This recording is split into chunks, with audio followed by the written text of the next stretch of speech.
Sit on your bed one day and ask yourself, what remarkably stupid things am I doing on a regular basis to absolutely screw up my life?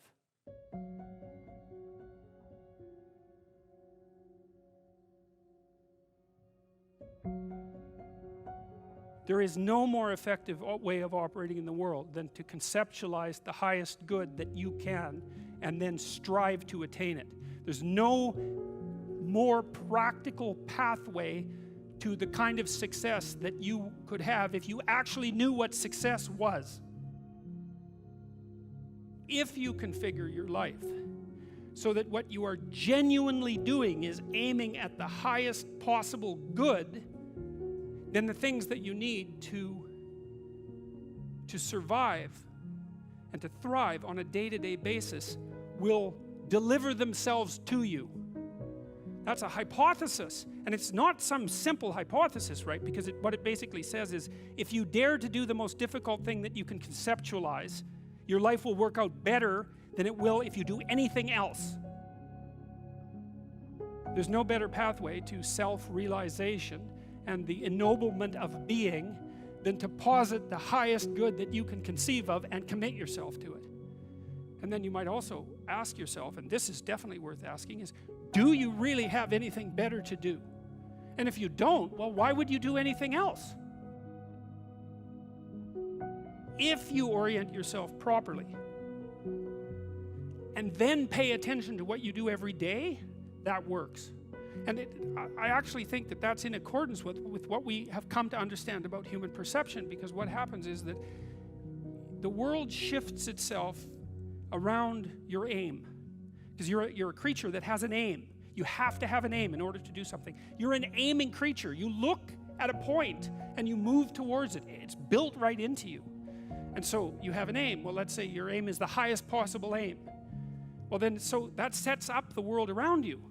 It organizes all of your perceptions. It organizes what you see and you don't see. It organizes your emotions and your motivations. So you organize yourself around that aim, and then what happens is the day manifests itself as a set of challenges and problems, and if you solve them properly, then you stay on the pathway towards that aim, and you can concentrate on the day, and so that way you get to have your cake and eat it too, because you can point into the distance, the far distance, and you can live in the day. And it seems to me that that makes every moment of the day supercharged with meaning. That's how, because if everything that you're doing every day is related to the highest possible aim that you can conceptualize, well, that's the very definition of the meaning that would sustain you in your life. Well, and then the issue is, well, back to Noah. Well, all hell's about to break loose and chaos is coming. It's like when that's happening in your life, you might want to be doing something that you regard as truly worthwhile. Because that's what will keep you afloat when everything is flooded. And you don't want to wait until the flood comes to start doing that, because if your ark's half built and you don't know how to captain it, the probability is very high that you'll drown. Ask and it shall be given you. Seek and ye shall find. Knock and it shall be opened unto you. For everyone that asketh receiveth, and he that seeketh findeth, and to him that knocketh it shall be opened. That sounded pretty optimistic again. But again, I think it's a description of the structure of existential reality, and by which I mean, when I'm in my clinical practice and I observe, and this is also the case with my students, is, let's say, people's lives aren't what they would like them to be. And so then you ask, why? Well, forget about tragedy and catastrophe, because that's self-evident, and we're not going to discuss that. Although the degree to which you bring about your own tragedy is always indeterminate. But I would never say that every terrible thing that is visited on a person is something they deserved. I think that that's a very dangerous presupposition, especially because everyone gets sick and everyone dies. But one of the main reasons that people don't get what they want is because they don't actually figure out what it is. And the probability that you're going to get what would be good for you, let's say, which would even be better than what you want, right? Because, you might be wrong about what you want easily. But maybe you could get what would really be good for you. Well, why don't you? Well, because you don't try. You don't think, okay, here's what I would like if I could have it. And I don't mean in a way that you manipulate the world to force it to deliver you goods for status or something like that. That isn't what I mean. I mean something like, imagine that you were taking care of yourself like you were someone you actually cared for. And then you thought, okay, I'm caring for this person. I would like things to go as well for them as possible. What would their life have to be like in order for that to be the case? Well, people don't do that. They don't sit down and think, all right, let's figure it out. You've got a life. It's hard, obviously. It's like 3 years from now, you can have what you need. You got to be careful about it. You can't have everything. You can have what would be good for you, but you have to figure out what it is, and then you have to aim at it. Well, my experience with people has been if they figure out what it is that would be good for them, and then they aim at it, then they get it. And it's strange because it's a strange thing. It's not quite that simple because, you may formulate an idea about what would be good for you, and then you take 10 steps towards that, and you find out that your formulation was a bit off, and so you have to reformulate your goal. So you're kind of going like this as you move towards the goal. But a huge part of the reason that people fail is because they don't ever set up the criteria for success. And so, since success is a very narrow line and very unlikely, the probability that you're going to stumble on it randomly is 0. And so there's a proposition here, and the proposition is, if you actually want something, you can have it. Now the question then would be, well, what do you mean by actually want? And the answer is that you reorient your life in every possible way to make the probability that that will occur as certain as possible. And that's a sacrificial idea, right? It's like, you don't get everything. Obviously. But maybe you can have what you need.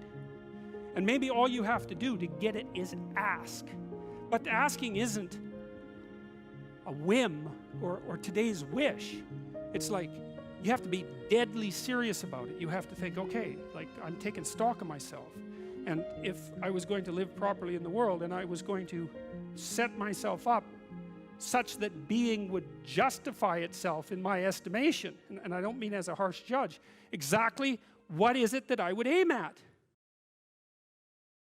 Sit on your bed one day and ask yourself, what remarkably stupid things am I doing on a regular basis to absolutely screw up my life? And if you actually ask that question, but you have to want to know the answer, right? Because that's actually what asking the question means. It doesn't mean just mouthing the words. It means you have to decide that you want to know. You'll figure that's out so fast it'll make your hair curl. He asked, I'm going to manifest myself in the best possible manner in the world. I would like to do that. What would that be? Well, you're perfectly capable of thinking. God only knows how. You're perfectly capable of immense feats of imagination and dream and fantasy. It's God only knows how you do all of that. What would happen if you consulted yourself about the best possible outcome for you? You might get an answer. Well, that's what this proposition is. Everyone in their right mind knows that there's a million ways of doing things wrong, and one way, if you're lucky, to do things right. And so the notion that it's a very, very narrow pathway that you tread upon if you're doing things right, that's wisdom. That's the line between chaos and order that you're supposed to be on constantly, right? It's a very, very thin line, because if you're a little bit too far in one direction, then it's too much chaos, and if you're a little too far in the other direction, then it's too much order. And both of those aren't good. The balance has to be exactly right. And you can feel that, and I truly believe you can feel that, and I think it's your deepest instinct. It's your deepest instinct, and I mean that biologically. I don't mean that metaphorically. I think that your psyche is arranged to exist in a cosmos that's composed of chaos and order. I think that's why you have the hemispheric structure that you have. This is deeper than metaphor. And then when you feel as if you're meaningfully engaged in the world, when the terror of your mortality strips away and you're engaged and it's timeless, that's the deepest instinct you have telling you that you're in the right place at the right time. And then what you do is practice being there. Practice being there. And that's that narrow spot that's so difficult to find. You wander around it. Maybe if you're lucky, you can watch. You can watch. This is an experiment. Watch yourself for 2 weeks. Like you don't know who you are, because you don't. So watch yourself for 2 weeks and notice there's going to be times when things are proper. They're arrayed properly for you. It's not easy to notice because when they're arrayed like that, you're so engaged, you don't exactly notice, you know. But you'll see, oh, I'm in the right place. It's like, okay, how'd I get here? What am I doing right? You know, how is it that this could happen more often? I'd like this to happen more often. How would I have to conduct myself in order for that to happen more often? And then you practice that, and then maybe instead of 10 minutes a month or 10 minutes a week, it's like 15 minutes a day, and then it's half an hour a day, and then it's an hour a day, and then it's 4 hours a day. And maybe if you're extraordinarily careful, then you get to a point where you're like that a good proportion of the time. Perhaps there's nothing better that you can do for everything, all things considered, including those things that are outside the confines of human society, than to get your act together and align yourself properly along all of the dimensions of your being, from the tiniest microcosm to the ultimate macrocosm. And that's the way that all of being is redeemed. Every day is Judgment Day. And the part of you that's equivalent to the logos, say, the part of you that's your own ideal, sits in eternal judgment on your iniquity. And that's the source of guilt and shame and withdrawal, and then resentment, and then murderousness, and then genocide. It's because you can intuit the ideal, and the problem with intuiting the ideal is that an ideal is always a judge. There's no difference between an ideal and a judge, and so you're eternally judged by your own ideal. If you have no ideal, well then you've got no direction and no meaning in your life. And then of course the more extreme the ideal, the harsher the judge. And so the issue is not so much the blindness of others, even though there's as much blindness among others as there is for you. But the issue here, the advice here, the description here is you should be concerned about what's interfering with your own vision first.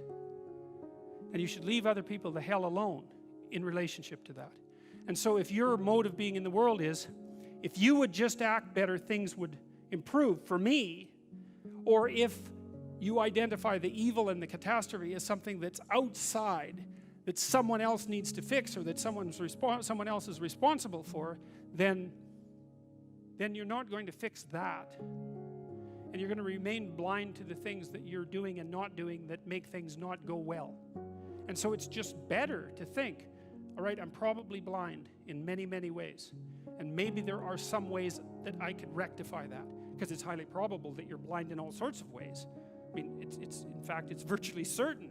And so it's just more useful to think, how is it that I'm wrong in this situation? I'll tell you something that I learned to do when I was arguing with my wife, which happened quite frequently, because when you actually communicate with people, you find out that there's many things that you don't agree on, and that's because you're actually different creatures.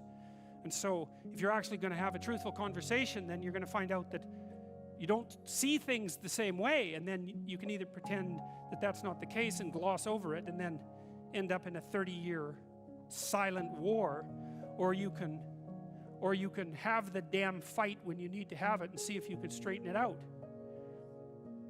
So now and then we'd get in a situation where we were at loggerheads, we couldn't move. And, you know, it would spiral up into hate speech, let's say. Yeah, everyone laughs because they know they manifest plenty of hate speech towards those they love. So one of the things we learned to do was, when we hit an impasse, was to separate and to go our own ways, and to go sit and think, okay, look, we're at this unpleasant situation. We can't figure out how to move forward. I'd always think, of course it's her fault. Obviously it's her fault. At least 95%. But maybe there was something I did that contributed like 5% to it. And so I would sit and think and ask myself a question, which was, is there anything I did in the last 6 months that increased the probability that this impasse would manifest itself? And I'll tell you, you have no idea how fast your mind will generate an answer to question like that. Because there's undoubtedly some idiotic thing that you did, that you know, that you remember, that increased the probability that you're going to have your hands around the throat of the person that you love. And then you can go tell them that. And then you can have a conversation, especially if they do the same thing. Say, look, here's how I'm an idiot in this situation. And the other person says, well, yeah, here's how I'm an idiot. And then you're two idiots, and then maybe you can have a conversation. Conceptualize how things could be great if they were great for you, if you were taking care of yourself, and then work to make that the case for everyone else.